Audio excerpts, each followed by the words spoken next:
अस्सलामुअलैकुम, आप देख रहे हैं समा। मैं हूं रमीज अहमद और मैं हूं आयशा अंसारी। सबसे पहले आपको ये बताएंगे कि पीडीएम के इजलास की अंदरूनी कहानी के हवाले से। जी हां, नवाज शरीफ ने कैप्टन सफदर की गिरफ्तारी का मामला उठा दिया। बोले कि 10 दिन की इंक्वायरी थी और 3 हफ्ते हो गए हैं, कुछ पता ही नहीं चल रहा। इस मामले को दबाया जा रहा है, ये भी कहा। इजलास में पीपल्स पार्टी के रहनुमा मामले पर खामोश रहे। इसी पर मजीद जान लेते हैं समा के नुमाइंदे नईम अशरफ भट्ट से। नईम, बताइएगा इस तमाम तर मामले पर किस तरह के तहफ़्फ़ुज़ात सामने आ रहे हैं? जी रमीज, अब तो मामला बड़ा क्लियर है। जो गुज़िश्ता शाम मीटिंग थी पीडीएम की, उसमें नवाज शरीफ ने ये बात की और इस मामले को उठाया कि जो कराची में वाक़या हुआ कैप्टन सफदर की गिरफ्तारी और फिर जो आईजी का मामला है, उसको तो ज़्यादा से ज़्यादा 10 रोज़ में इंक्वायरी हो जानी चाहिए थी, लेकिन 3 हफ्ते गुजर गए हैं और अभी तक कुछ पता नहीं। और लग यही रहा है कि मामले को दबाया जा रहा है। अब वहां पर पीपल्स पार्टी के रहनुमा थे, राजा परवेज अशरफ थे और वीडियो लिंक पे आसिफ अली जरदारी भी थे। अब वही सिंध हुकूमत है और पीपल्स पार्टी ही इंक्वायरी कर रही है। उन्होंने ही 30 दिन दिए हैं, लेकिन मियां साहब का इस तरह बरमला सामने कहना लग रहा है कि कोई मामला खराब है और बिल्कुल ट्रस्ट जो है एक दूसरे पर नहीं है। इसी तरह जब दूसरी बयानिए की बात होती है तो पीपल्स पार्टी फिर बिलावल भुट्टो बयान दे देते हैं और वो कहते हैं कि नाम नहीं लेने चाहिए थे। उसकी तकलीफ फिर नून लीग को और नवाज शरीफ को होती है। इसीलिए उस पर भी नवाज शरीफ ने कहा कि खाली इमरान खान को हटाना तो मकसद नहीं, मकसद तो सिस्टम की तब्दीली है। और सिस्टम की तब्दीली में हमें बताना है, जब हम कहते हैं कि 2018 के इलेक्शन में धांधली हुई और ठीक है, पीपल्स ये पार्टी मौक़िफ़ ने दिया गया सरबराह साबिक़ वज़ीर-ए-आज़म नवाज शरीफ साहब की जानिब से। हमारे साथ रहिएगा। नईम, नून लीगी रहनुमा अज़मा बुखारी साहिबा हमें ज्वाइन कर चुकी है। अज़मा साहिबा, बेहद शुक्रिया। साबिक़ वज़ीर-ए-आज़म या मोहम्मद नवाज शरीफ की जानिब से जो कराची में वाक़या हुआ, कैप्टन रिटायर्ड सफदर की गिरफ्तारी और जिस तरह से कहा जा रहा है कि आईजी सिंध का जो मामला, इसकी इंक्वायरी होना थी, लेकिन इस पर अब तक मामलात और रिपोर्ट सामने नहीं आई है। तो क्या समझती हैं आप, नून लीग इस वक्त अपने तहफ़्फ़ुज़ात का इजहार बराह रास्त पाकिस्तान पीपल्स पार्टी से कर रही है? जी बहुत शुक्रिया। नहीं, मेरा ख्याल है थोड़ा सा आपको गलतफहमी हुई है। एक रिपोर्ट आनी थी जिसकी जिसकी जो है वो 10 दिन की मोहलत जो है वो बाजवा साहब ने ली थी और उस रिपोर्ट को जो है वो 10 दिन के अंदर मंजर आम पे आना था, जो आज उसको लगभग 18-19 दिन हो गए हैं और वो रिपोर्ट सामने नहीं आई। उसी का जिक्र जो है वो मियां साहब ने किया। उसमें एक पहले वो ट्वीट भी कर चुके हैं कुछ दिन पहले कि जो 10 दिन के अंदर रिपोर्ट आने का वादा किया था बाजवा साहब ने, उस रिपोर्ट का क्या हुआ। और ये कोई इतने दिनों की रिपोर्ट है नहीं। मतलब सिंपल जो इदारे हैं, जिन लोगों ने वहां पर आईजी साहब को वो कैसे लेके गए, कौन लेके गया, क्या हुआ, ये मामला तो एक फोन कॉल पे भी पूछे जा सकते हैं, किए जा सकते हैं। तो उस रिपोर्ट के हवाले से बात हुई थी। पीपल्स पार्टी ने 30 दिन लिए हुए हैं अपनी रिपोर्ट के बारे में। होपफुली उनकी रिपोर्ट भी टाइमली आ जाएगी, लेकिन मुझे लगता नहीं कि इनमें से कोई भी रिपोर्ट सामने आएगी, बिकॉज कोई भी शायद इस मामले को सॉर्ट आउट करना नहीं चाहता। उल्मा उल्मा जी, आपने बड़ी अच्छी बात की है। बिल्कुल आपका जो एंड था वो ही असल क्रक्स है। लेकिन जाहिर है, आपने जैसे खुद भी कहा कि पीपल्स पार्टी भी कर रही है और लग रहा है कि उधर से भी मामला कोई नहीं। लेकिन मियां साहब का इस तरह सीधा कहना, जहां जरदारी साहब मौजूद हों, राजा परवेज अशरफ हों, तो ये तो फिर मामला सीरियस है, क्योंकि दूसरी जानिब से खामोशी है, कुछ अभी तक सामने नहीं आ रहा। मामला इतना लंबा नहीं था जितना किया जा रहा है। तो ये लग रहा है कि ये अल्टीमेटली मजीद बात बढ़ेगी और कोई सीरियस मैटर हो जाएगा। बट साहब, ऐसा कुछ भी सीरियस मैटर नहीं होगा। जैसे मैंने आपसे गुजारिश की कि हमने वो 10 दिन की रिपोर्ट, जिनके मातहत रेंजर्स थे, उन लोगों ने ये रिपोर्ट के लिए टाइम मांगा था उस वक्त जब सब लोग छुट्टी पे जा रहे थे और आने का वादा किया था। तो उस रिपोर्ट की बात हो रही है। वो रिपोर्ट अगर नहीं आएगी तो सामने पता चल जाएगा सबको। और अभी तक रिपोर्ट ना आने का मतलब यही है कि कुछ तो है जिसकी पर्दादारी है। और इसीलिए पीपल्स पार्टी जो है वो भी पता नहीं कितनी हिम्मत कर पाएगी, कितनी नहीं कर पाएगी। लेकिन इसमें कोई आपको बात बढ़ने का जो है जो आपको इंतजार है, ऐसा होगा नहीं। अच्छा उल्मा जी, दूसरी बात ये कि ऐसे लग रहा है कि जैसे कोई सर्द जंग चल रही है कि एक तरफ मियां साहब की जानिब से पहले ट्वीट, फिर अब ये पीडीएम में सबके सामने कहना कि ये क्या हो रहा है, अभी तक सामने चीज नहीं आ रही। दूसरी तरफ बिलावल भुट्टो का एक इंतहाई क्रूशल मौके पे कहना कि नाम लेकर मियां साहब का वो कहना, और मुझे बड़ा शॉकिंग था मेरे लिए, और तय हुआ था कि हम नाम नहीं लेंगे। तो क्या ये हम समझें कि पीपल्स पार्टी बयानिए पे जो है वो अटैक कर रही है मुस्लिम लीग नून पर, नून लीग जो सफदर साहब का मामला है उस पर कर रही है, तो ये सर्द जंग चल रही है इस वक्त? नहीं, आई एम सॉरी बट साहब, मैं फिर यही कहूंगी कि ऐसी सर्द जंग वाली बात नहीं है। देखिए, पीपल्स पार्टी ने क्या करना है इसका फैसला पीपल्स पार्टी ने करना है। हम उनको नहीं बता सकते, वो हमें नहीं बता सकते, और वो नाम नहीं लेना चाहते, उनकी मर्जी है। लेकिन अगर वो खुद सिलेक्टेड कहते हैं वजीर आजम को, तो फिर सिलेक्टर पे बात क्यों नहीं करना चाहते? ये उनकी मर्जी है, उनकी पॉलिसी है। लेकिन मैं समझती हूँ कि कल अगर नाम ना भी लिए जाएं बट साहब, तो पूरी दुनिया को पता है कि महकमा ज़राअत किसे कहते हैं, एस्टेब्लिशमेंट किसे कहते हैं। सो उससे कोई खास फर्क पड़ने नहीं वाला। तो पीडीएम के अंदर हमारा एक ही एजेंडा है, वो इस हुकूमत को घर भेजना है, और उसके लिए हम सब यकसू हैं। देखिए उज़मा साहब, अब मियां साहब ने तो कल ये क्लियर कहा है पीडीएम की मीटिंग में, आपको भी पता लग गया होगा कि इमरान खान को हटाना तो कोई उससे तो कुछ मसला हल ही नहीं, हमने सिस्टम को बदलना है। सिस्टम से मुराद ये है कि बताना है कि अगर धांधली हुई तो किसने की, कोई तो है। ये शायद खान अब्बासी साहब ने भी कहा मीटिंग में, तो फिर बात तो बड़ी क्लियर है ना। वो खान साहब को हटाना तो आपका बयानिया है ही नहीं। ये आप दुरुस्त कह रहे हैं, खान साहब एक मोहरा हैं, और मोहरे को जब हटाया जाएगा तो बिल्कुल यही मौक़िफ़ है पीडीएम रहनुमाओं का। बेहद शुक्रिया अज़मा बुखारी साहिबा, आप इस खबर से मुतालिक अपना रिएक्शन पेश कर रही थी। साथ ही साथ नईम अशरफ, आपने इस खबर के हवाले से हमें अपडेट किया, आपका भी शुक्रिया।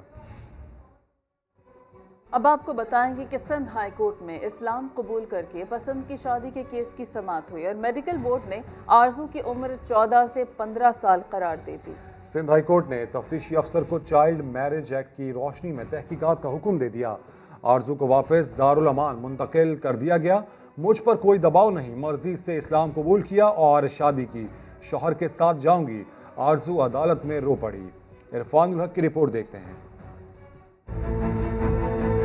मैं शौहर के साथ जाऊंगी वरना मर जाऊंगी, इस्लाम कबूल करने वाली आरजू भरी अदालत में रो पड़ी। कहा पसंद की शादी की, कोई दबाव था ना है, मुझे जाने दो। लड़की और मैं प्यार करते हैं, वो मेरे पास खुद आई है, हम बचपन से एक दूसरे को जानते हैं सर। एक तरफ अली और दूसरी जानिब उसकी आरजू, मगर लड़की की कम उम्री मोहब्बत को अमर नहीं होने दे रही। मेडिकल बोर्ड ने रिपोर्ट में आरजू की उम्र 14 से 15 साल बताई। अदालत ने रिमार्क्स दिए कि बादियों नजर में आरजू पसंद की शादी नहीं कर सकती थी। वकील का कहना था कि लड़की बालिग है तो पसंद की शादी कर सकती है। वो लड़की बालिग है और आकिल बालिग होने के नाते से वो शादी कर सकती है, वो उसका राइट है।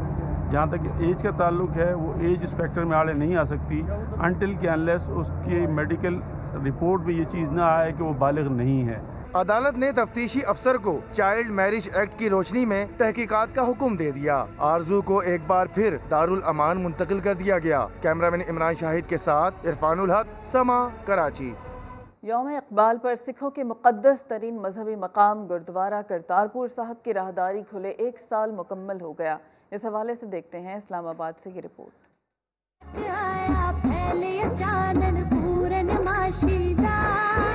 गुरुद्वारे की बावकार सफेद इमारत सिखों का मुकद्दस मजहबी मरकज, अक़लियतों के तहफ़्फ़ुज़ और मसावी मवाक़े की दास्तान सुनाते दरो दीवार। खुद दुनिया भर के करोड़ों सिख भी मोतरिफ और पाकिस्तान के ममनून। पाकिस्तान में अक़लियतों की आज़ादी, मजहबी आइनी हक़ूक़ की पासदारी, बैनुल मज़ाहिब हम आहंगी और रवादारी की जिंदा मिसाल। इसी करतारपुर राहदारी के दूसरे सिरे पर सर फिरे जुनूनी मोदी का इंतहा पसंद भारत, जहां सिखों समेत तमाम अक़लियतें रियासती दहशतगर्दी का शिकार। बीजेपी से खुद निचली जात के हिंदू तक महफूज नहीं। करतारपुर राहदारी खुलने का 1 साल मुकम्मल होने से पहले भारत ने जहरीला प्रोपेगंडा तो बहुत किया, लेकिन फिर मुंह की भी खाना पड़ी। प्रबंधक कमेटी के इख्तियारात की प्रोजेक्ट मैनेजमेंट यूनिट को मुंतकिली का वावेला किया गया, जिसे पाकिस्तान ने ही नहीं खुद सिख बिरादरी और प्रबंधक कमेटी गुरुद्वारा साहिबान ने भी सख्ती से मुस्तरद कर दिया। शायर मशरिक डॉक्टर अल्लामा इकबाल के यौम पैदाइश पर मज़ार इकबाल पर गार्ड्स की तब्दीली की पुरवकार तकरीब हुई। वज़ीर आला पंजाब, कोर कमांडर लाहौर और डीजी रेंजर समेत अहम शख्सियात ने हाज़िरी दी और फातिहा ख्वानी की। उसामा दुरानी की रिपोर्ट।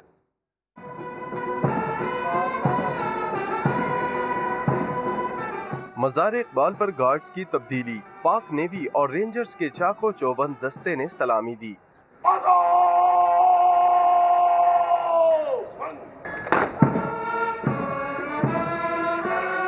नेवी ने मज़ार पर गार्ड्स के फराइज संभाले।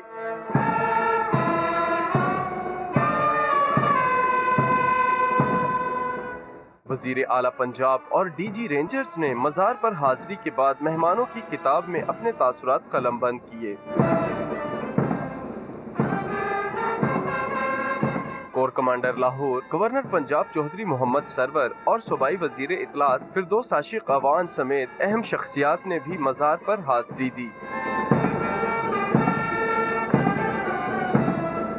आज के दिन हमें ये अहद भी करना है और अल्लाह ताला से दुआ भी करनी है कि जो ड्रीम्स थे, जो विजन थी अल्लामा इकबाल की, अल्लाह ताला हमें उस विजन को और उनके जो ख्वाब हैं उनकी ताबीर करने की भी साकत अता फरमाए।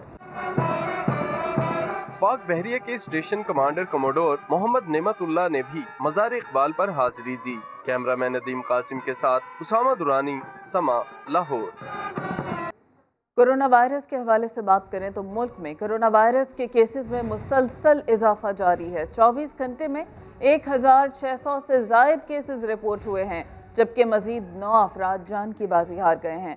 मुल्क भर में अमवात की तादाद 7000 के करीब पहुँच गई। मुल्क भर में कोरोना वायरस की दूसरी लहर शिद्दत इख्तियार कर चुकी है और मुल्क में एक्टिव केसेस 18,981 तक पहुंच गए हैं। इस वक्त 1107 मरीज अस्पतालों में ज़ेरे इलाज हैं, जिनमें से 155 वेंटिलेटर्स पर हैं। मुल्क के 15 बड़े शहरों में कोरोना केसेस का तनासुब तेजी से बढ़ रहा है। 4000 से ज़ायद मकामात पर माइक्रो लॉकडाउन कर दिया गया। कोरोना केसेस का तनासुब सबसे ज़्यादा हैदराबाद में 16.59% सामने आया। गिलगित में 15.38% केसेस पॉजिटिव आए। मुल्तान की बात की जाए तो यहाँ पर 15.97%, जबकि मुजफ्फराबाद में 14.12% है। मीरपुर खास में 11%। पेशावर में कोरोना केसेस का तनासुब 9.69% है। कोयटा में 8%। इस्लामाबाद में तकरीबन 7.5%। कराची में 7.12%। लाहौर में 5.37%, जबकि रावलपिंडी में 4.63% कोरोना के मस्बत केसेस रिपोर्ट हुए हैं। हुकूमत ने अवाम पर फिर से बिजली बम गिरा दिया। नेपरा ने एक माह के लिए बिजली 48 पैसे फी यूनिट महंगी कर दी। कीमत में इजाफा अगस्त के फ्यूल प्राइस एडजस्टमेंट की मद में किया गया। सारिफीन से इजाफी वसूली नवंबर के बिल में की जाएगी। मजीद जान लेते हैं वहाब कामरान से। वहाब बताइएगा। देखें जी, अगस्त की फ्यूल प्राइस एडजस्टमेंट की मद में बिजली 48 पैसे फी यूनिट की गई है। National electric power regulatory authority ने बिजली महंगी करने के हवाले से नोटिफिकेशन जारी कर दी है और इस फैसले से बिजली सारिफीन पर नवंबर के बिलों में 5 अरब रुपए से ज्यादा का इजाफी बोझ पड़ेगा।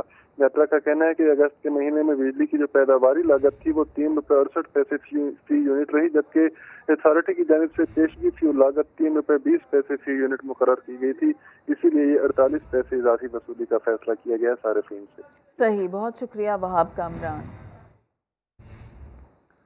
लाहौर की इंसदाद दहशत गर्दी अदालत ने नैब ऑफिस के बाहर तोड़ फोड़ के इल्ज़ाम में गिरफ्तार लीगी रहनुमा ख्वाजा इमरान नज़ीर को 1 रोज़ा रिमांड पर पुलिस के हवाले कर दिया। मुकदमे में नामजद 5 रहनुमाओं की अबूरी जमानत भी मंजूर कर ली गई। शाहिद हुसैन की रिपोर्ट।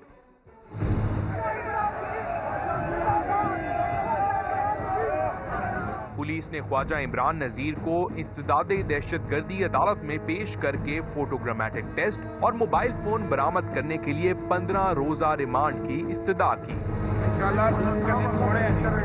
ख्वाजा इमरान नज़ीर ने दरख्वास्त की कि उनका 1 रोजा रिमांड दिया जाए, जिसे कबूल करते हुए अदालत ने मुल्जिम को कल दोबारा पेश करने की हिदायत कर दी।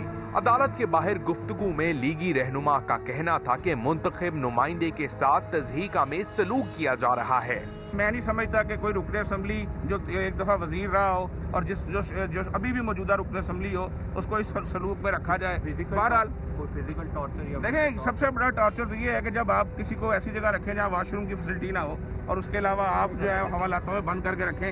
दूसरी जानिब अदालत ने नैब ऑफिस के बाहर हंगामा आराई के मुकदमे में नामजद शाइस्ता मलिक, शहबाज चौधरी और परवेज मलिक समेत 5 लीगी रहनुमाओं की अबूरी जमानत भी 16 नवंबर तक मंजूर कर ली है। खबरदार, बैंकों में पड़ी रकम भी अब महफूज नहीं है। शातिर दिमाग मुल्ज़िमान टेलीफोन कॉल पर बैंक इंतजामिया को बेवकूफ़ बनाकर लोगों के अकाउंट खाली करने लगे हैं। FIA साइबर क्राइम सर्कल ने 2 मुल्ज़िमान को गिरफ्तार भी किया है और मुल्ज़िमान FIA के हत्थे कैसे चढ़े, ये सब इंस्पेक्टर रिजवान की ज़बानी सुनते हैं। कि रजिस्टर्ड सिम जो होती है पहले तो उसको कोशिश करते हैं रिप्लेस करने की। अगर वो कामयाब हो जाते हैं तो फिर तो बड़ा इजीली उसको अमाउंट को विड्रॉ कर लेते हैं ऐप के ज़रिए। अगर वो नहीं कर पाते तो फिर इन्होंने ये नया तरीका जो किया है, मास्किंग कॉल करते हैं वो बैंक की हेल्पलाइन पे, और बैंक की हेल्पलाइन पे यही शो होता है कि रजिस्टर्ड नंबर से कॉल आई है, और उसके बाद रिक्वेस्ट भेजेंगे हेल्पलाइन के मेरा नया ATM कार्ड इशू किया जाए, और साथ में रिक्वेस्ट ये भी भेजेंगे मेरा एड्रेस भी चेंज किया जाए। नए एड्रेस पे नया ATM कार्ड डिलीवर हो जाएगा। उसको एक्टिवेशन के बाद उसको मिसयूज़ करना शुरू कर देते हैं, अमाउंट विड्रॉ शुरू करना फंड्स वगैरह की शक्ल में या वैसे। इसी सिलसिले में बात करते हैं अपनी नुमाइंदा शाहीन शहजादी से। शाहीन, बताएगा मजीद क्या कहा सब इंस्पेक्टर ने? जो बैंक फ्रॉड का नया तरीका है जिसमें पहले शहरी की पर्सनल इन्फॉर्मेशन हासिल करते हैं, वर्चुअल सिम का इस्तेमाल करके बैंक कॉल करते हैं और बैंक को वो शहरी का रजिस्टर्ड नंबर चूंकि शो हो रहा होता है तो फेक एप्लीकेंट बन के शहरी का असल नंबर तब्दील करवा के अपना नया नंबर दे देते हैं ताकि जब ATM का कोड आए तो उनके दिए हुए नंबर पर आए। शहरी का जब रजिस्टर्ड नंबर तब्दील हो जाता है तो वो जो उसका ATM कार्ड होता है वो भी ब्लॉक करवा देते हैं। बैंक से नया ATM कार्ड जो है वो नए एड्रेस पे मंगवाते हैं और जितनी भी शहरी की रकम होती है वो निकलवा लेते हैं। इसी तरीके से एक खातून के मुल्ज़िमान खातून के ATM से जो है 16 लाख रुपए निकलवाए। खातून जब बैंक गई उनको पता चला कि उन्होंने तो पैसे निकलवाए नहीं और उनका ATM कार्ड जो है वो भी ब्लॉक है, जिस पर उन्होंने बैंक को कहा कि उन्होंने पैसे नहीं निकलवाए तो उन्होंने अपना कार्ड जो था वो ब्लॉक करवा दिया। जब बैंक ने कार्ड ब्लॉक किया तो ये जो मुल्ज़िमान थे इनके पास जो कार्ड था मौजूदा कार्ड ब्लॉक हो चुका था। इन्होंने दोबारा कॉन्टेक्ट किया बैंक में कि हमारा कार्ड ब्लॉक हो चुका है, हमें नया कार्ड इशू किया जाए। बैंक ने नया कार्ड इशू किया और शहजादी से मुताल्लिक आप हमें बता रही हैं। खबरें और भी हैं, शामिल करेंगे इस ब्रेक के बाद। आप देखते रहिए समा। खबर देंगे आपको मानसहरा से, जहां से बांदा के मकाम पर जीप खाई में गिरने से 5 अफराद जाँ भाग हुए हैं। ये अफसोसनाक वाक़या पेश आया है बांदा के मकाम पर, जहां जीप खाई में गिर गई है। इस हादसे में 5 अफराद के जाँ भाग होने की इतला है और हादसे में 2 अफराद ज़ख्मी भी हुए हैं जिन्हें अस्पताल मुंतकिल कर दिया गया है। मानसहरा का इलाका है बांदा जिस मकाम पर जीप खाई में जा गिरी है। कराची के इलाके कटी पहाड़ी के करीब तेज रफ्तार टैंकर बेकाबू होकर बैंक में जा घुसा, जिसके नतीजे में एक शहरी जांबक और 3 जख्मी हो गए। जी हाँ, इसी पर मजीद बात करते हैं समा के नुमाइंदे अहमद रहमान खान से। अहमद, बताइएगा। जी बिल्कुल, इस वक्त हम नॉर्थ नाज़ाबाद में मौजूद हैं। नॉर्थ नाज़ाबाद शाहराह नूरजहां पर एक हादसा पेश आया है। आप ये देख सकते हैं, ये तेज़ रफ्तार वाटर टैंकर है जो कि कटी पहाड़ी की चढ़ाई से उतरता हुआ जो है वो तेज़ रफ्तारी में आया है और बिल्कुल सामने वाक़ जो इसके बैंक था, निजी बैंक, उसके अंदर के मेन गेट पर जो है ये आकर टकराया है। आप ये देख सकते हैं इस वक्त वाटर टैंकर को कि ये मेन गेट से जो है वो आके टकराया है और इस हादसे में एक शख्स जाँ भाग जबकि 5 अफराद जो है वो ज़ख्मी हुए हैं। एक बैंक का मुलाजिम ज़ख्मी है, जो सिक्योरिटी गार्ड है वो भी जो है वो बैंक का जो है वो ज़ख्मी है। हादसे में 8 मोटरसाइकिलें जो है उनको नुकसान पहुंचा है। आप देख सकते हैं कि किस तरह ये रोंदता हुआ आगे बढ़ा है। आप ये देख सकते हैं नुकसानात जो है वो कितने ज़्यादा हैं और इस गाड़ी को भी आप देख सकते हैं, 2 गाड़ियों को भी जो है वो नुकसान पहुंचा है। मजीद गाड़ियों को जो है वो इतना ज़्यादा नुकसान नहीं पहुंचा, लेकिन ये आप देख सकते हैं कि 2 गाड़ियों को बहुत ज़्यादा नुकसान पहुंचा है। उनके पिलर्स डैमेज हैं, काफ़ी हद तक जो है वो लाखों रुपए का नुकसान जो है वो यहाँ पर देखा जा सकता है। लेकिन वाटर टैंकर का ड्राइवर और क्लीनर दोनों जो है वो फरार हुए हैं। पुलिस का ये कहना है कि अभी जो इस पे नंबर प्लेट लगी हुई है उसकी मदद से जो है वो इसके मालिक को ढूंढा जाएगा और उसके बाद मजीद जो है वो चीज़ें सामने आएंगी कि इसको कौन चला रहा था। जी, अपडेट्स के शुक्रिया अहमद। सफ़ेद और काली लाइन पैदल चलने वालों के लिए है, बराए मेहरबानी राहगीरों को सड़क से गुजरने दें, गाड़ी भी मुनासिब जगह पर पार्क करें। पेशावर में ट्रैफिक के बढ़ते मसाइल के हल के लिए ट्रैफिक पुलिस ने आगाही मुहिम शुरू कर दी। सज्जाद हैदर की रिपोर्ट देखिए। जहां से मर्जी सड़क पार करो, जहां पर चाहो गाड़ी रोको। पेशावर के शहरियों ने ट्रैफिक कवानीन की खिलाफ वर्जी शुरू की तो ट्रैफिक पुलिस भी आ गए मैदान में और जेब्रा क्रॉसिंग से मुतल्लिक आगाही के लिए मुहिम का आगाज कर दिया। आवाम को चाहिए कि वो जेब्रा क्रॉसिंग और कार पार्किंग में पुलिस के साथ ताउन करे और कानून को फॉलो करे। शहरियों का कहना है कि ड्राइवर हजरात की लापरवाही के बाइस वो भी जेब्रा क्रॉसिंग को किसी खातिर में नहीं लाते। उन्होंने आगाही मुहिम को सराहा। लोग समझते हैं कि शायद ये भी जो इशारे हैं उसका एक हिस्सा है और यहाँ रुकना पड़ता है, तो ज़्यादा से ज़्यादा अवेयरनेस की ज़रूरत है। बहुत सारे लोग ऐसे हैं जो जेब्रा क्रॉसिंग बिल्कुल इस्तेमाल नहीं करते, देख के भी नहीं रुकते, और अगर इशारा बंद भी हो तब भी सीधे गुजर जाते हैं उसके ऊपर। ट्रैफिक पुलिस ने आगाही मुहिम को जल्द दीगर अजला में भी फैलाने का अंदिया दिया है। कैमरामैन आबिद खान के साथ सज्जाद हैदर, समा, पेशावर। मुल्की सकाफत के फ़रोग के लिए इस्लामाबाद में लोक मेला सज गया। मज़े मज़े के खाबों और रंगारंग दस्तकारियों के स्टॉल्स पर पहले रोज़ ही बेपनाह रश दिखाई दिया। वज़ीर सकाफत शफ़क़त महमूद कहते हैं कि मेले का मकसद दुनिया को अमन और भाईचारे का पैगाम देना है। शहजाद अली की रिपोर्ट।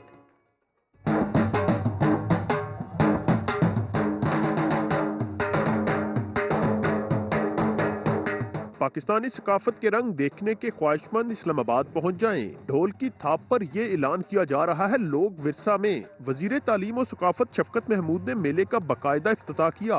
बहुत सारी हमारी रवायात जो है वो आहिस्ता आहिस्ता नापैद होती जा रही। हमने उन साजों को, उन रवायात को, उन साजिंदों को, उन आर्टिजन्स को संभाल के रखना है और उनका ख्याल करना है।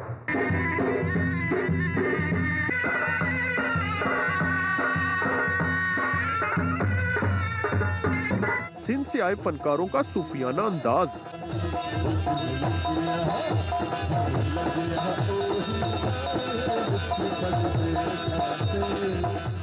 बलोची मौसीकी का तड़का लगा तो इस्लामाबाद की सर्द शाम और भी रंगीन हो गई।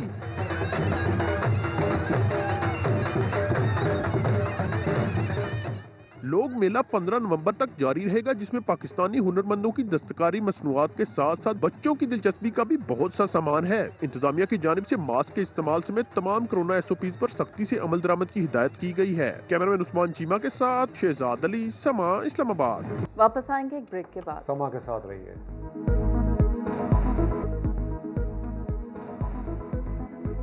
गोपस में नून लीग का जलसा जारी है। मरियम नवाज खिताब कर रही हैं। शेर पे मोहर लगाओ और अपने हक को सर उठा के अपने लिए इस्तेमाल करो इंशाअल्लाह। और मेरा वादा है कि जैसे ही गुपिस में और गिलगित बल्तिस्तान में शेर आएगा, गुपिस को और यासीन को जिला का दर्जा इंशाअल्लाह फौरन मिलेगा।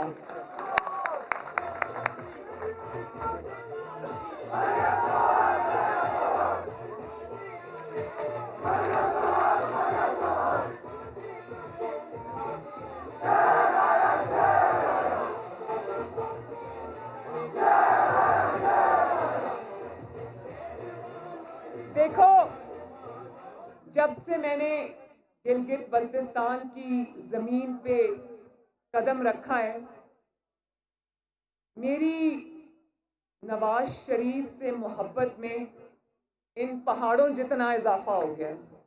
पूछो उसकी वजह क्या है। एक तो वो रिश्ता है ना बाप बेटी का जो अल्लाह ताला ने बना दिया है, जिसको बाप भी निभा रहा है, बेटी भी निभा रही है। लेकिन एक वो रिश्ता है जो इस खिदमत को देख के मेरा नवाज शरीफ से और भी मजबूत हो गया है। एक वो रिश्ता है जो इस खिदमत को देख के मेरा नवाज शरीफ से और भी मजबूत हो गया है।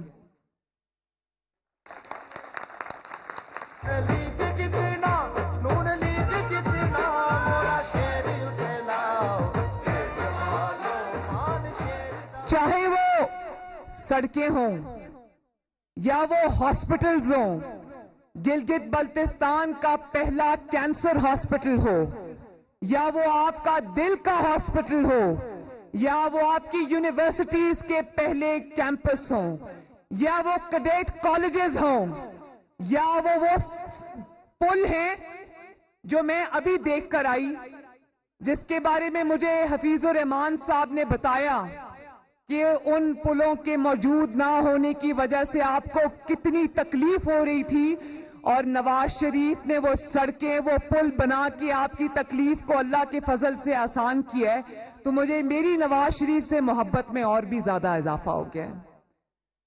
और फिर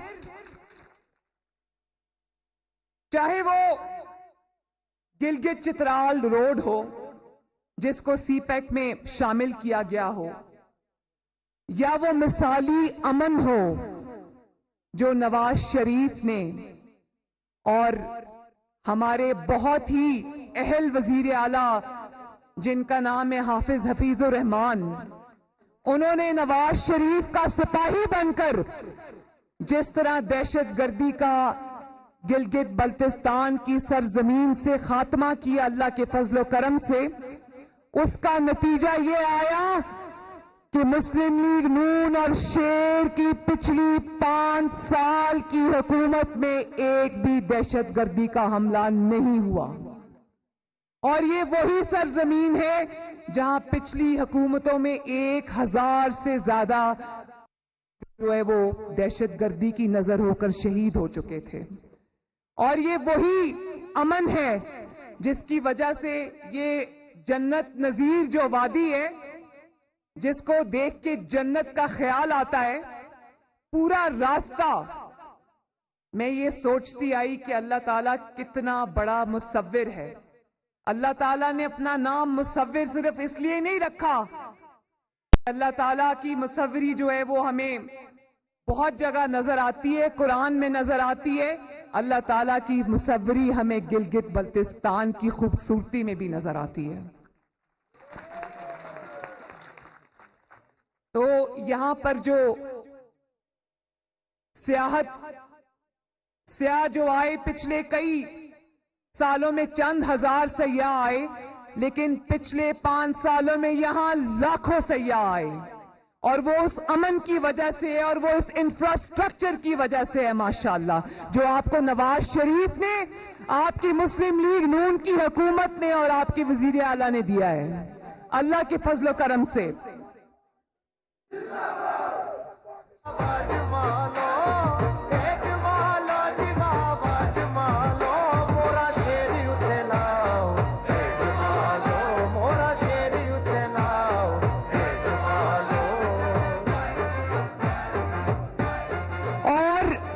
गिलगित बल्तिस्तान के गुपिस के मेरे भाइयों बहनों, माओ बेटों, बच्चों, दियामिर और भाषा डैम पर नवाज शरीफ ने जो काम किया वो आज तक किसी हुक्मरान ने नहीं किया। और मुझे पता चला है कि वहां के अवाम को उनका मुआवजा सही नहीं दिया जा रहा। मैं उसके लिए भी आवाज उठाऊंगी। और मुझे ये भी पता चला है कि वहां पर जो नौकरियां निकल रही हैं, जो जॉब क्रिएशन हो रही है, उनमें गिलगित बल्तिस्तान और दियामिर के अवाम को उनका हक नहीं दिया जा रहा। तो मैं इंशाअल्लाह आपके सामने ये वादा करती हूं कि मैं हर सतह पर, ये शाहिद खाकान अब्बासी साहब यहां मौजूद हैं, नेशनल असेंबली में बैठते हैं, मुस्लिम लीग नून को लीड करते हैं, और यहां परवेज रशीद साहब भी मौजूद हैं जो सेनेट में मुस्लिम लीग नून की नुमाइंदगी करते हैं। मैं इन दोनों से ये दरखास्त भी करूंगी कि गुपिस के जिले का जो मुकदमा है इसको एडमिनिस्ट्रेशन नहीं दी जा रही, दियामिर और भाषा डैम का जो मुकदमा है जहां पर उनको मुआवजा नहीं दिया जा रहा और उनकी नौकरियों पे सबसे पहला हक दियामिर के अवाम का है, उन नौकरियों के लिए भी आवाज जो है वो पार्लियामेंट में भी उठाएं और सेनेट में भी उठाएं।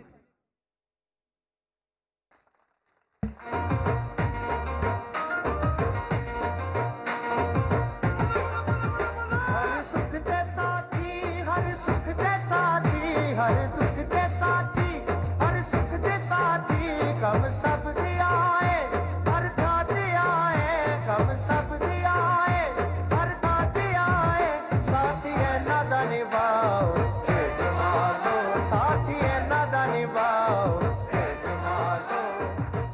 मेरे भाइयों, पाकिस्तान को आज जितनी भी बीमारियां और मसाइल लाहक हैं, चाहे वो आपके घरों में आई महंगाई हो जिसने आपकी जिंदगी अजीरन बना दी, चाहे वो रोटी 30 रुपए की हो गई हो, चाहे वो बिजली और गैस के बिलों में इजाफा हो। मरियम नवाज जलसे से खिताब कर रही थी, आपने मुलाहिजा किया।